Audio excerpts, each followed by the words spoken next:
Everyone, in today's video we are going to talk about group by function in Dataweave. So let's get started.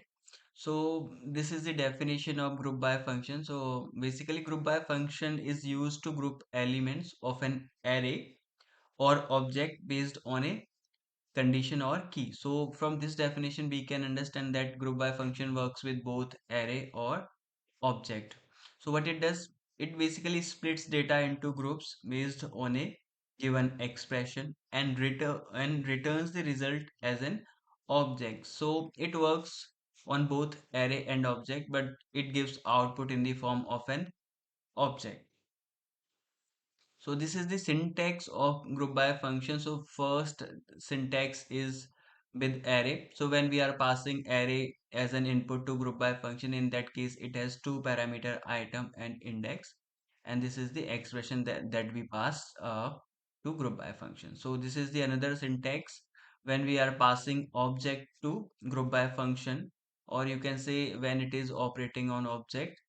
So in that case, you can see the difference. It has two parameter. One is value and the second one is key.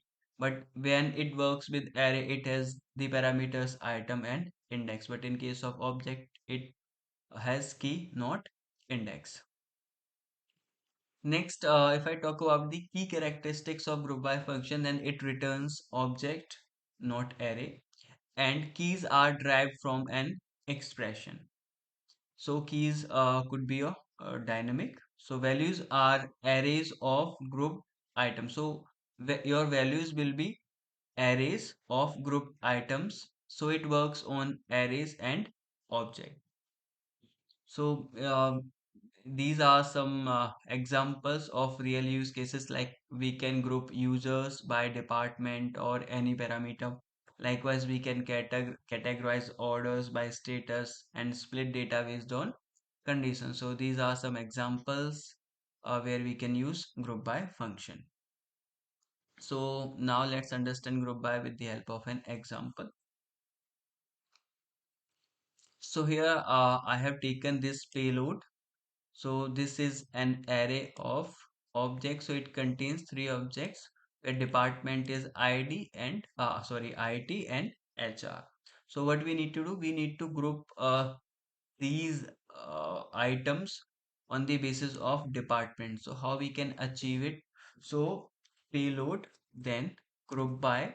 So what we need to do, we need to write an condition or expression. So we want uh, group we want to group these items on the basis of department. So item dot, what we need to write, dep means department. So here you can see it has grouped the elements of this array on the basis of department. So we have two IT departments here.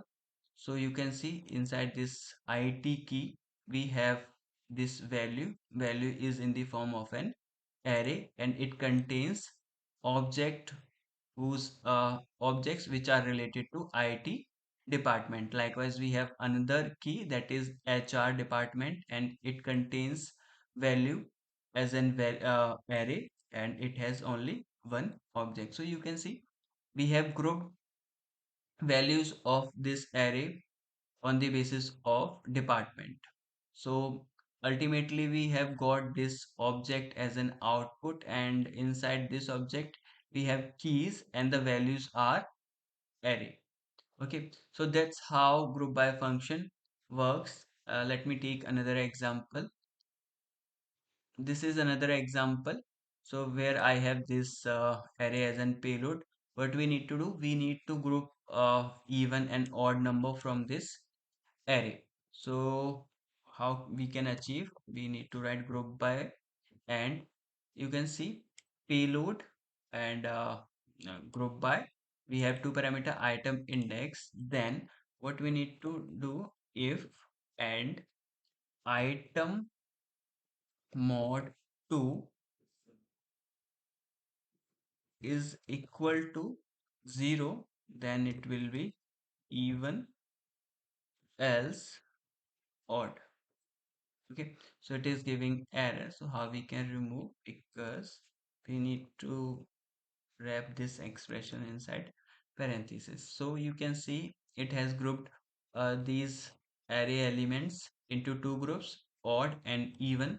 So you can see we have got output in the form of an object where each key has value in the form of an array. So 1, 3, 5, these are odd numbers. So these are under with key odd. Likewise, we have even numbers 2, 4, 6 that are with your even key. So that's how you can group your elements on the basis of any expression or key. Now let me give you one another example where we will work with an object. Okay, so we have this another example where we have this object as an input. So what we need to do, we need to group numbers and strings.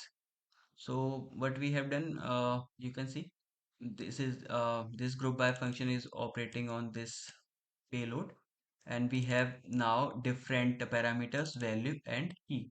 So here we have passed conditions. So if value is number, then this will be the key, numbers, else strings will be the key. So it is grouping uh, elements of this object, or you can say key value pairs of this object on the basis of type. So if value is of type number, then it will put that value inside this number key. So A having value of type number and C is having value of type number. So A and C will come under numbers key. Likewise, uh, key B and likewise hello and world. These are the strings. So these two values will come under strings key. So that's how your group by function works with both array and objects. So I hope it will help you to understand the group by function. We'll see you in next video. Till then, bye bye.